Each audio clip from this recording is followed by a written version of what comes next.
নমস্কার বন্ধুরা, চম্পার ঘরোয়া রেসিপি চ্যানেলে আপনাদের সকলকে স্বাগত। আজকে বানাবো পটল আলু তরকারি মাছের ডিমের বড়া দিয়ে। তার জন্য আমি পটল কেটে নিয়েছি, একটা আলু কেটে নিয়েছি, একটা পেঁয়াজ কেটে নিয়েছি, 4টে কাঁচা লঙ্কা নিয়েছি। পটলগুলো ভেজে নেব। পটলে একটু হলুদ দিয়ে দেবো, একটু লবণ দিয়ে দেবো। পটলটা ভাজা হয়ে গেছে, ওই তেলের মধ্যে আলুগুলো ভেজে নেবো। লবণটা দিয়ে দেবো, হলুদ গুঁড়ো দিয়ে দেবো, ফোড়নে দিয়ে দেবো গোটা গরম মশলা, 3টে তেজপাতা, একটু 5 ফোড়ন, পেঁয়াজগুলো তেলের মধ্যে দিয়ে দেবো। সেটা দিয়ে দেবো, 4টে কাঁচা লঙ্কা দিয়ে দেবো, একটু লবণ দিয়ে দেবো। মশলার মধ্যে আদা রসুন, জিরে গুঁড়ো, হলুদ গুঁড়ো, ধনিয়া গুঁড়ো, একটু লঙ্কা গুঁড়ো, পাতাটা দিয়ে দিলাম। মশলাগুলো দিয়ে দেবো একসাথে। ভেজে রাখা পটল আলু দিয়ে দেবো।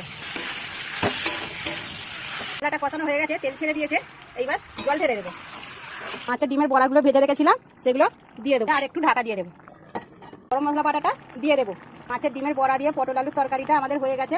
আপনারা বাড়িতে এইভাবে বানিয়ে খাবেন আর আমার চ্যানেলটাকে সাবস্ক্রাইব করবেন।